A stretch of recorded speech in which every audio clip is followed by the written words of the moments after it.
Beneath the familiar internet, sites like YouTube, Facebook, and Google, lies the dark web, an anonymous, unregulated world with websites not accessible from standard search engines. It's a hidden corner of the internet where anything goes.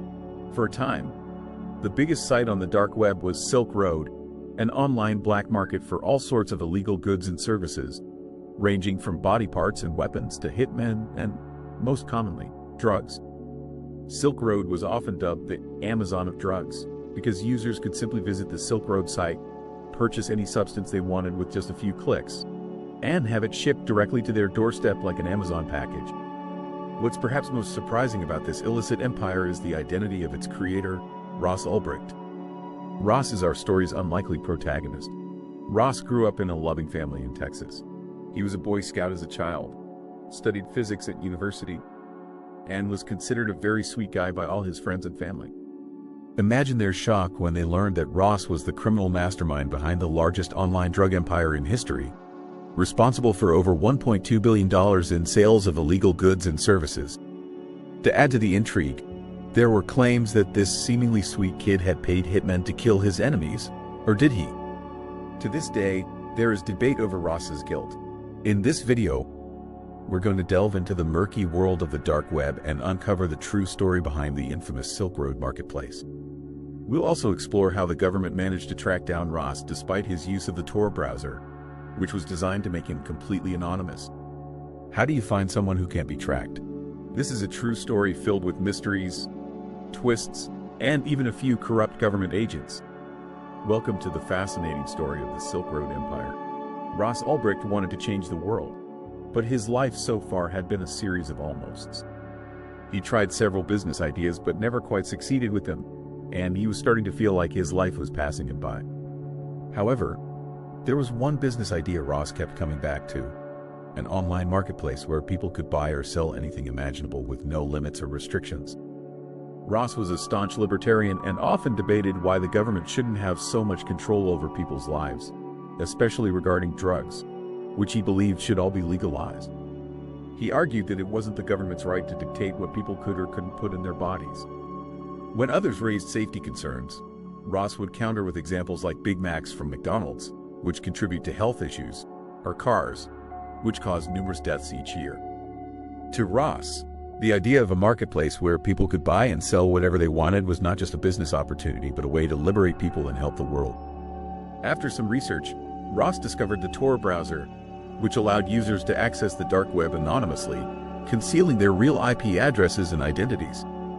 This was perfect for Ross's vision, as it meant people could buy items online without government oversight. However, at first, Ross didn't pursue the idea further because there was no way to accept payments online without them being easily traced. Credit cards, for instance, would keep a log of every transaction linked to bank accounts. This changed in the summer of 2010 when Ross came across Bitcoin, a digital currency that could be transferred anonymously. This was exactly what he needed. From his bedroom, Ross began working on his new online marketplace, which he named Silk Road, after the famous trade route used for centuries to carry various goods. Understandably, Ross was cautious about anyone knowing about the site he was building, which meant he had to do it all by himself. The only person he initially told was his girlfriend, Julia. Though concerned, Julia was reassured by Ross that the site would be completely anonymous due to the Tor browser and Bitcoin, so nothing could be traced back to him. Building the site was slow and laborious, as creating an entire online marketplace from scratch was a massive task. Ross worked long hours, coding all day and night, only occasionally taking breaks to watch his favorite show, Breaking Bad, the story of a normal guy who becomes a drug kingpin. As Ross neared completion of Silk Road, he realized he needed products to sell. There was no point in launching the site if there was nothing available for users to buy. Ross rented a building in a remote area and began growing his own magic mushrooms using a guidebook. This would be the first product sold on Silk Road. By early 2011, after a year of work, Ross was ready to launch the site. Initially, the only item listed was the mushrooms he had grown himself, but the plan was for sellers worldwide to list their items. To attract buyers and sellers, Ross promoted Silk Road on various internet forums. For instance, he joined a site called the Shroomery, pretending to be a customer interested in Silk Road. His strategy was to subtly name-drop the site so people would check it out themselves. Orders soon began pouring in. At this time, Ross was also working at a bookstore in Texas called Goodwagon Books, which was fortuitous as it provided him with padded envelopes, a label maker, and a vacuum sealer for packaging the mushrooms. Initially, Ross shipped orders twice a week, but as the site's popularity grew, he had to send shipments daily. Other dealers began listing their products on Silk Road, from weed and cocaine to ecstasy, which helped attract more buyers. Silk Road initially took a 6.23% commission on each transaction. To make users feel more comfortable, Ross implemented a rating system similar to eBay's feedback system, where buyers and sellers could review each other. Ross worked tirelessly on the site, often feeling exhausted but excited by its growth. Within just a few months, he had already made thousands of dollars in revenue. He shared his progress with Julia, who was concerned about the presence of harder drugs on Silk Road, including heroin. Julia questioned what would happen if someone overdosed or if sellers sent out drugs that were tampered with or laced with something else. Ross reassured her that the rating system would prevent bad actors, but Julia pointed out a critical flaw. How are they supposed to give a bad rating if they're dead? While Silk Road had been growing fairly quickly through word of mouth, the growth skyrocketed once Gawker wrote an article about the site. After that article went live, many other news sites began covering Silk Road as well, describing it as an underground marketplace where you could buy any drug imaginable. Even major TV news networks like ABC and NBC started discussing the site, bringing even more attention. Thousands of drugs were now being sold through the dark web marketplace known as Silk Road. However, this increased attention was not entirely positive. Multiple government agencies began monitoring the site and investigating its operations. Due to the use of Tor, tracking the individuals behind Silk Road proved to be extremely difficult. Meanwhile, Ross started working on Silk Road full-time. The site's rapid growth necessitated his full attention. It now had hundreds of sellers and thousands of buyers. While Ross had sold all the mushrooms he had grown himself, he was now earning commissions on every sale. The influx of money was exhilarating, but one morning, Ross noticed that guns had been listed on the site. He tried to rationalize this by reminding himself that Americans have a constitutional right to own guns, but his girlfriend Julia had a different perspective. "Ross, you have to stop this," she pleaded. "Think about why someone would need to buy a gun anonymously." Ross and Julia argued about this issue, and Julia eventually went to her friend Erica's house to vent. Julia had become increasingly paranoid about Ross's activities and confided in Erica about Silk Road, making her promise not to reveal it to anyone. For a while, it seemed Erica kept her promise. However, one morning, Ross logged onto Facebook and saw a public post from Julia's best friend Erica that read, "I'm sure the authorities would like to know about Ross Ulbricht's drug website." Panic swept over Ross, and he broke down in tears. He was initially angry that Julia had shared information about him running the site, then heartbroken that she would betray his trust. But mostly, he felt overwhelming fear. Ross quickly deleted Erica's post and called her in tears, begging her never to mention it again. Erica's post had been prompted by a bad trip she had experienced from a substance she purchased on Silk Road. After returning from the hospital, Erica had gotten into a fight with both Julia and Ross, which ended with Ross telling Erica to leave. In a state of intoxication and revenge, Erica had posted about Silk Road on Facebook. Fortunately for Ross, he saw the post quickly enough that it was deleted before many people saw it. Most of their Facebook friends likely assumed it was a joke, so the crisis seemed to be averted, for now. The incident left Ross extremely anxious. His relationship with Julia deteriorated further, as she refused to let him continue running Silk Road from her apartment. She gave him an ultimatum: either close the site or leave. Ross chose to leave.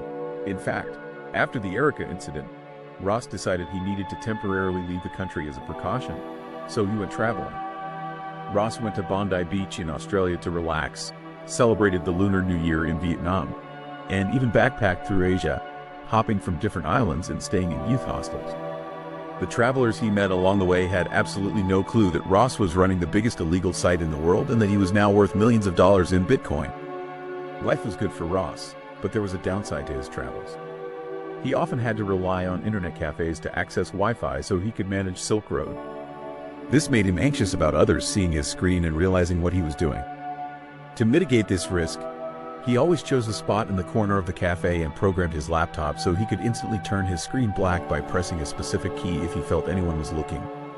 The thought of getting caught was particularly terrifying for Ross, as he was technically a wanted man worldwide. Given Silk Road's global reach, the idea of ending up in a Southeast Asian prison, where drug offenders were known to be harshly punished, was daunting. Additionally, Silk Road's rapid growth led to other problems. Ross's attempt to build the entire marketplace by himself meant the code was riddled with bugs. A particularly severe coding mistake resulted in Ross losing money on transactions instead of making a profit. He had no choice but to temporarily block new signups while he worked around the clock to fix the issue.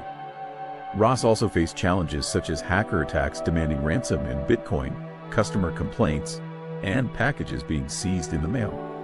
Realizing that he needed help, Ross began recruiting from within Silk Road's user base. He hired active users to manage various aspects of the site, some to rewrite his flawed code, some to moderate the Silk Road forums, and others to handle support issues and disputes. Though Ross was technically paying these employees, most viewed their work as more than just a job because they shared similar political views and felt they were part of something significant that could change the world. As Silk Road continued to grow, new product categories began appearing on the site. Sellers started offering spy software, tools to hack into webcams, fake IDs, counterfeit cash, and even more alarming items like rocket launchers and cyanide. One day, Ross received a message from a moderator asking if they should allow users to sell kidneys. A seller wanted to offer human body parts, claiming they were all acquired consensually. Ross was concerned but decided that Silk Road was merely a platform, like Facebook or eBay. It was up to the users how they chose to use it. He wanted a free market and didn't want to interfere, even though this approach led to a wide variety of illegal products on the site, attracting even more attention. Interestingly, Silk Road developed a sense of community. Many users saw it not just as a marketplace but as a movement. Ross even introduced Silk Road movie nights, where users would watch the same movie simultaneously. His first film choice was V for Vendetta, a film with an anti-government theme that resonated with the Silk Road community. Silk Road also hosted competitions to attract new users, where people could win various illegal substances. However, there was one competition where the winner disappeared shortly after winning, leading some to presume he had overdosed on his prize. Ross joked that perhaps a better prize would have been rehab. There was a particularly active user on Silk Road who went by the name Variety Jones. He started helping Ross find bugs in the site's code and devise a plan to expand its reach. The two began chatting via private messages every day and became close friends. In a way, Variety Jones acted as a sort of business coach for Ross. Whoever Variety Jones was, he clearly had significant experience in the drug business. One day, Variety Jones messaged Ross with a sobering reminder. He pointed out that what they were doing fell under U.S. drug kingpin laws, which carried a maximum penalty of death upon conviction and a mandatory minimum of life imprisonment. Ross was well aware of these risks, though he generally tried not to dwell on them. Variety Jones proposed a plan inspired by the movie The Princess Bride. In the film, the feared pirate Dread Pirate Roberts was actually a title passed from person to person over the years. Jones suggested that Ross adopt the name Dread Pirate Roberts on Silk Road instead of using the username admin, which Ross had been using. The idea was that if Ross were ever caught or connected to Silk Road, he could claim that the Dread Pirate Roberts title had been passed on and that he was no longer involved. Ross loved the idea, as it meant that any blame couldn't be pinned on him directly. From that point forward, Ross went by Dread Pirate Roberts, or DPR for short. He and Variety Jones continued to communicate frequently, often signing off their messages with phrases like, "Sweet dreams, Captain." Before connecting with Variety Jones, Ross had been feeling incredibly lonely. He couldn't share his true activities with anyone, especially not after the incidents involving Erica and Julia. To his family and friends, Ross had fabricated a story about being a day trader, which explained his constant laptop use. The digital friendship with Variety Jones helped Ross feel less isolated, as he now had a partner in crime. However, not everything was smooth sailing. As Silk Road grew in popularity, Ross faced numerous problems. Hackers would steal Bitcoin or attack the site, demanding ransoms to stop their attacks. Fortunately, Ross was making so much money that these incidents, while disruptive, didn't have a significant impact on his operations. By the time the site was a year old, it was estimated to be generating at least $500,000 in sales per week, leading to substantial commissions for Ross.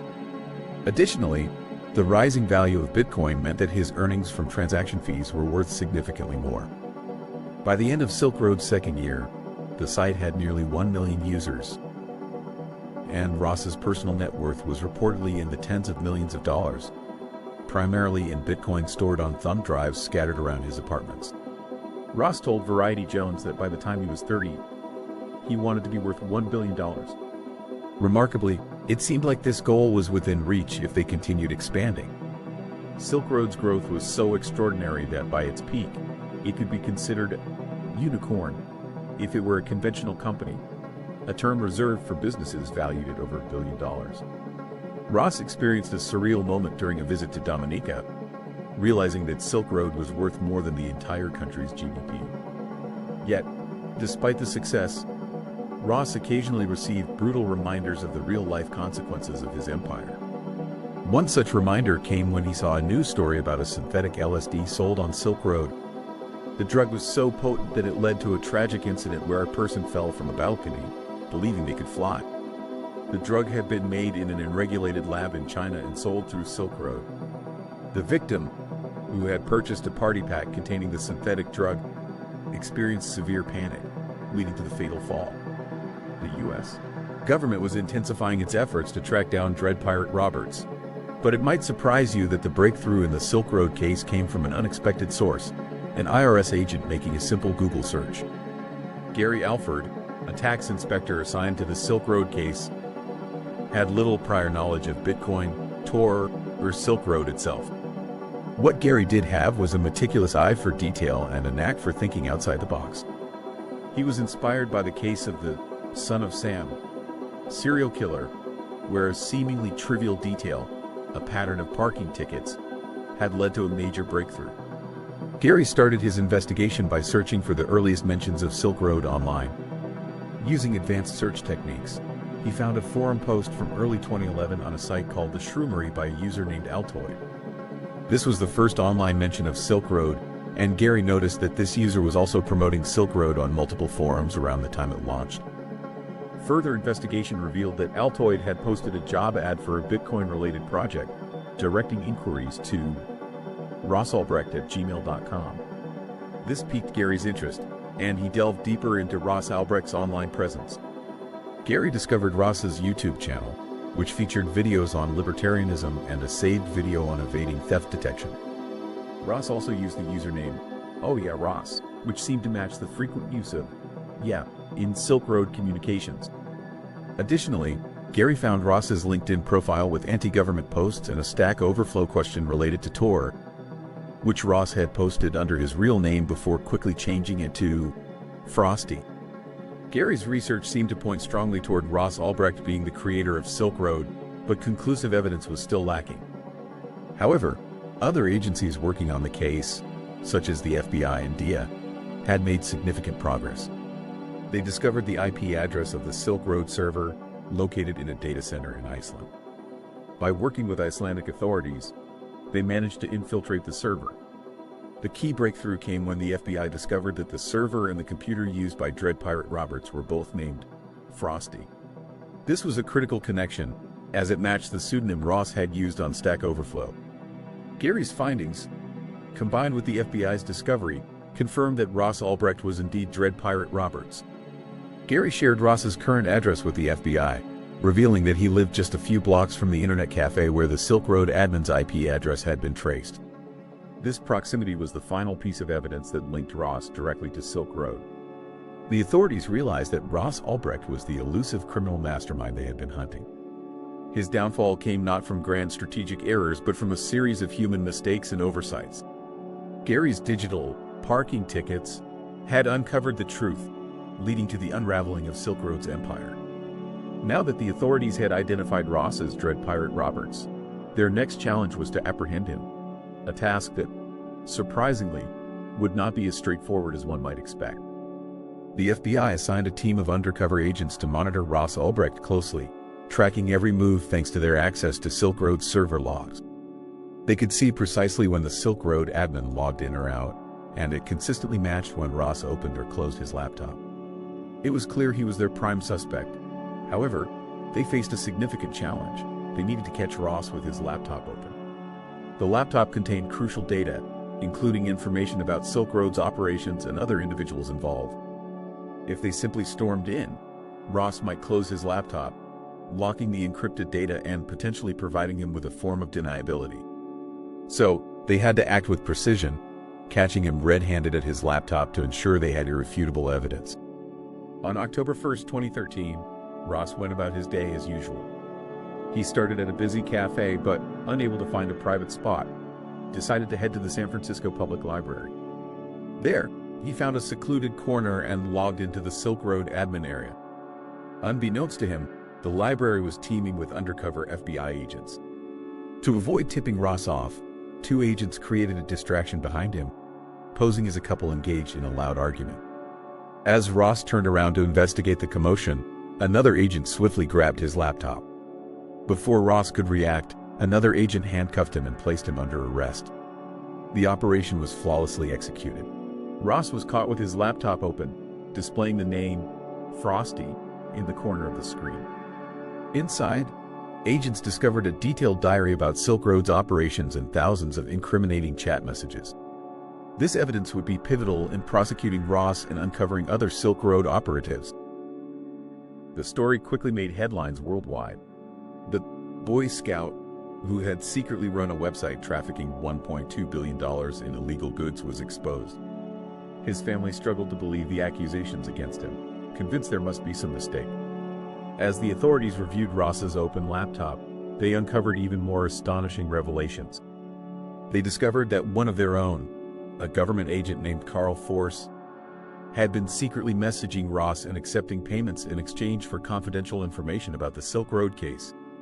Posing as a big-time drug smuggler named Knob, Carl had built trust with Ross and sold him insider information, receiving over $750,000 in Bitcoin for his betrayal. But the corruption didn't stop there. Curtis Green, a Silk Road moderator hired by Ross, had been arrested by the Baltimore task force for a drug-related offense. Curtis had also stolen $350,000 from Silk Road. Ross, believing Curtis had betrayed him, sought revenge and initially wanted to hire someone to retrieve the stolen funds. However, his associates convinced him that Curtis needed to be killed to send a strong message to others. Carl Force saw an opportunity to exploit Ross's desperation. He offered to arrange the hit for $80,000 to $40,000 up front and $40,000 upon completion. Ross agreed and paid the initial amount. Carl then staged Curtis's death, sending Ross a photo of a fake corpse. Ross, believing Curtis was dead, paid the remaining $40,000. In reality, Curtis was alive and the money had been stolen by another corrupt agent, Sean Bridges, who had been involved in the Baltimore task force.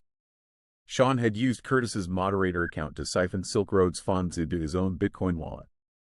Ross, deceived by Carl's staged photo and believing Curtis had indeed been killed, continued to issue hit orders, including one for a hacker trying to extort him. His diary detailed payments for these hits, illustrating how the corrupt agents and internal betrayals complicated the already tangled Silk Road case. Following his arrest, Ross Ulbricht's trial revealed more about the disturbing reality of Silk Road. Despite his claims of having started the site as a social experiment and later selling it, the evidence against him was overwhelming. The chat logs and diary on his laptop were damning, with detailed records of his involvement in Silk Road's operations.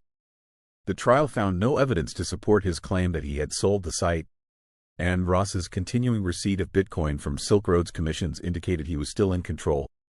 Advocates argued that Ross was a first-time offender and that his life sentence was excessively harsh. They compared his actions to those of CEOs of platforms like eBay or Craigslist, where illegal goods are sometimes sold, but the jury found the evidence too compelling. Ross was convicted on all counts and sentenced to life in prison plus 40 years without the possibility of parole. Ross's family continues to assert his innocence, claiming that the incriminating messages were planted.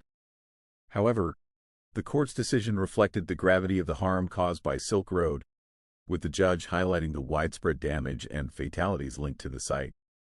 Interestingly, Despite the severe sentence meant to deter others, Silk Road's demise led to a proliferation of similar dark web marketplaces. Silk Road 2.0 quickly emerged, but it too was shut down within a year after its server was traced through a personal email address used by its operator, Blake Benthall. Subsequent sites continued to appear, though often as scams or government traps. The legacy of Silk Road lives on in various forms, with many new dark web markets adopting the moniker Dread Pirate Roberts, reflecting Ross's vision of a persistent, decentralized marketplace. However, Ross's life sentence remains a stark reminder of the consequences of running such a platform. If you found this story intriguing, you might enjoy my video on the rise of Bitcoin and its connections to Silk Road. Click here to watch the full story and dive deeper into the world of cryptocurrency. Thank you for watching, and I hope to see you